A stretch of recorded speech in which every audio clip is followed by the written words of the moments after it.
শাশুড়ি বৌমা চ্যানেল থেকে স্বাগত। আমরা তো ভালো আছি, আপনারা সবাই কেমন আছেন? আর আমি আজকে দেখাবো না কড়াইশুঁটির কচুরি আর তার সঙ্গে নতুন আলুর দম।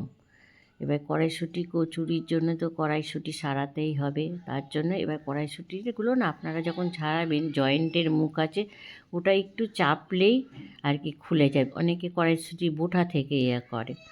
আর আমার বাপের বাড়ি না আগে কড়াইশুঁটির চাষ হতো, তো আমরা জমিতে এমনি শখে তুলতে যেতাম, কিন্তু আমাদের বাবার সঙ্গে বাবারা যখন যেত তখন বাবা কাকা দাদা ওদের সঙ্গে যেতাম আর কি। আমরা তুলব কী করে খাবো আর কি, জমিতেই আমরা তুলে খেতে আরম্ভ করতাম। আর সেই কড়াইশুঁটির তার স্বাদই আলাদা। আর এখন তো 12 মাসই সব পাওয়া যায়। আর শীতের একটা কড়াইশুঁটি, সেটা তোমাকে যতই যা অন্য সময় খাও, কিন্তু শীতের কড়াইশুঁটি তার একটা স্বাদ আলাদা। সিজনের সব কিছু, আর এখন তো সিজন ছাড়া সব কিছুই পাওয়া যাচ্ছে। আগে যেমন সিজনেই সব কিছু পেত, ওই জন্যে মানুষের এখন না রোগও ভর্তি। আর আমি কড়াইশুঁটি কচুরির জন্যে শুকনো লঙ্কা, ধনে, জিরে আর ওই এলাচ, লবঙ্গ, দারচিনি নেবো। আর এবার আমি একটা তাওয়ার মধ্যে বসিয়ে আর শুকনো লঙ্কাগুলো না বোটা সমেতই দেবো। বোটা সমেত দিলে একটু ভালো তাড়াতাড়ি ভাজা হয়ে যায়। আর ওটা যখন আধ ভাজা হয়ে যাবে তখন আর সব মশলাগুলো দিয়ে দেবো, জিরে আর ধনে আর ওই এলাচ, লবঙ্গ, দারচিনি ওটাও দিয়ে দেবো। আর এই মশলাটা আপনি অনেক রকমতেই দিতে পারেন, সব কিছুতেই। আমি এটা টাটকাই করব, নাহলে আমার এমনি ডিবিতেও করে রাখি। এটা এমনি দই বড়া খেলেও দিতে পারেন, গরম মশলাটা বাদ দিয়ে ওটা দিতে পারেন। আর এটা খুব মিহি করব না, একটু আর কি দানা দানা রাখবো। তা এটা আমি করে এদিকে আমি কড়াইশুঁটিগুলো আর কি সিদ্ধ করবো না, এমনিতেই পেস্ট করে নেবো। একবারে তো হবে না, এটা আমার 3বার দিতে লেগেছে, কেন অনেকটাই কড়াইশুঁটি। আর পেস্টটা করে আমি এটাতে আবার না কড়ার মধ্যে একটু তেল দিয়ে ওর মধ্যে জিরে দিয়ে দেবো। আর অন্য সময় না আমি একটু ছাতু দিই বা একটা আলু দিই, আজকে এবার শুধু কড়াইশুঁটিই করব।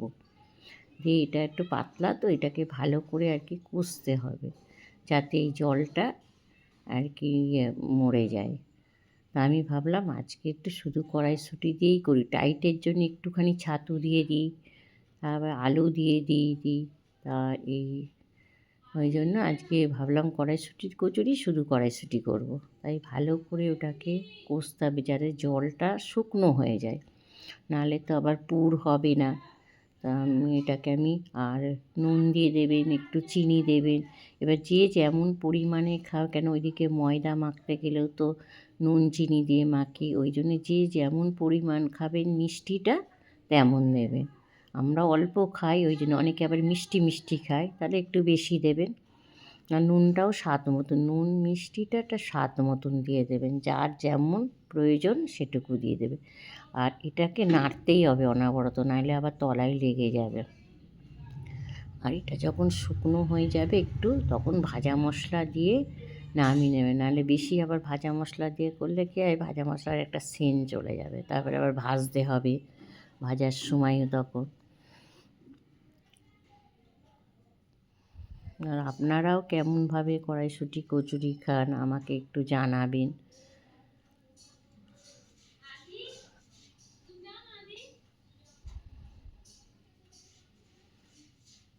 ওটা ভালো করে মিশাতে হবে যাতে সব। আর এদিকে আমি ময়দা মেখে নিয়েছি, একটু ময়দার আটা দুটো পাইল করেছি।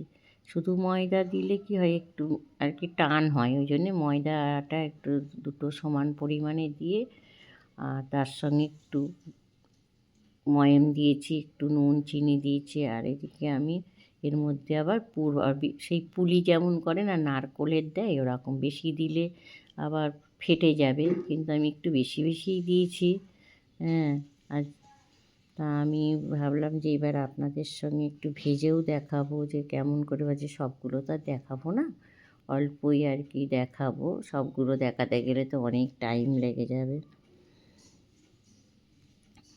সেগুলো আবার আমি বেলে নেব, বেলে নিয়ে এদিকে আমি ভাজতে আরম্ভ করে দেবো। আর বেলবেন যখন না, তেল দিয়েও বেলতে পারেন, পাতলা হলে সামান্য একটু ময়দা দিয়ে বেলে নেবেন আপনারা। আর কড়াটাই যখন দেবেন তেলটা যাতে ভালো করে গরম হয়, নাহলে না কাঁচা কাঁচা থাকবে, ফুলবেও না। আর তেলটা যখন গরম হয়ে যাবে তখন গরমটা একটু জোরে, তারপরে ঝিমে আঁচ করে দেবে আর কি, মিডিয়াম করে তখন ভাজতে আরম্ভ করে দেবে। এবার ভেজে আমি একটু ভাজাও দেখাচ্ছি আপনাদেরকে। আমি যে একটু ভাজা দেখাই, না এলে আমি একসঙ্গে 2-3টে করে দিয়ে দিই, তা আমি ভাবলাম না একটা করেই ভাজা দেখাই আপনাদের। তা আপনারা কে কেমন কড়াইশুঁটি কচুরি খান আমাকে জানাবেন কমেন্টে। যদি ভালো লেগে থাকে একটা লাইক, কমেন্ট, শেয়ার করবেন। আর অতি অবশ্যই আপনারা জানাবেন কড়াইশুঁটির কচুরি আমাকে। আর কড়াইশুঁটির সঙ্গে আমি নতুন আলুর দমও করব, তার জন্য কুকারে সিদ্ধ করে নিয়েছি একটু নুন দিয়ে। আর আলুর দমগুলো, আলুটা না একটু বেশিই সিটি দিতে হবে। আমি 4টে দিয়েছি, দরকার হয় আর 2টোও দিয়ে দেবেন, কেন মনে হবে গলে গেছে। তারপরে নতুন আলু একটু মনে হয় শক্ত লাগে।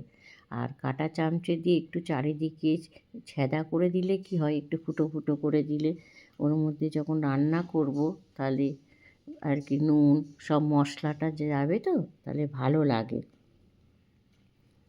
আর এই নতুন আলু আমাদের না বাপের বাড়িতে আলু চাষ করতো, তো আমার বাবার সঙ্গে আমরা যেতাম। গুড়ি গুড়ি যেগুলো আলু আছে, বলে তোরা তোল, তোদেরকে পয়সা দেবো, আমরা তখন ওইগুলো তুলতাম। আর এই নতুন আলু আমি রান্না করব, তার জন্য তো নিয়েছি একটু জিরে, তেজপাতা, শুকনো লঙ্কা দেবো, এলাচ, লবঙ্গ, দারচিনিও দেবো। আর এর সঙ্গে না 2-1টা যদি কালার হয় একটু 2-1টা চিনির দানা দিয়ে দেবেন, দেখবে খুব সুন্দর কালার আসবে। আর কাঁচা লঙ্কাও দিয়েছি। আর এদিকে আমি এগুলো ভালো করে একটু কষে, আর এর মধ্যে আমি আদা বাটাও দিয়েছি। আর একটা বাটিতে এটা টমেটো পেস্ট করে রেখেছিলাম, এবং গোটা টমেটো আজকে কেটে দিইনি। আমি ভাবছি 2টো টমেটো, ছোটো ছোটো টমেটো বলে 2টো টমেটো আমি পেস্ট করে নিয়েছি, যেহেতু নিরামিষ একটু কাই হবে। আর এক জায়গায় আমি জিরে, ধনে, কাশ্মীর লঙ্কার গুঁড়ো, হলুদ, এটা একটু উষ্ণ গরম জলে ভিজিয়ে রেখেছিলাম। এই পেস্টটাও দিয়ে দেবো, দিয়ে একটু নেড়ে চেড়ে। আর আমি এদিকে করেছি আর এক জায়গায় একটু কাজু আর চালমগজ বাটা, ওটা আপনাদের দিলে দেবেন, না দিলে না দেবেন। আমি একটু স্বাদের জন্য দিয়েছি, নিরামিষ আলু তো অনেক রকম রান্না করি, তা ভাবলাম আজকে একটু অন্য রকম করি। আর নুন দিয়ে দিচ্ছি, নুনটাও আপনারা পরিমাণ মতো যে যেরকম খাবেন দেবেন। আর মিষ্টিটা আপনারা যদি বেশি মিষ্টি, অনেক আছে আলুর দমে বেশি মিষ্টি খায়, তাহলে দিয়ে দেবেন চিনি। আমরা তো একটু সামান্য 2-1টা চিনির দানা দিই কালারের জন্য। আর এই পেস্টটা দিয়ে এবার একটু নাড়বো, কষবো। কষার পর তারপর সিদ্ধ আলুটা আছে, একটু তেল ছেড়ে যাবে। আর আপনারা এরমভাবে আলুর দম খেয়ে দেখবেন, খুব টেস্টি লাগবে। আর আপনারা কে কেমন খাবে আমাকে একটু জানাবেন কমেন্টে, তাহলে তো আমিও নিত্য নতুন রান্না করব আপনাদের দেখে। আর এই আলুগুলো আমি এবার এর মধ্যে দিয়ে দেব, দিয়ে ভালো করে কষতে হবে, কেন আলুর মধ্যে যাতে মশলাটা ঢোকে।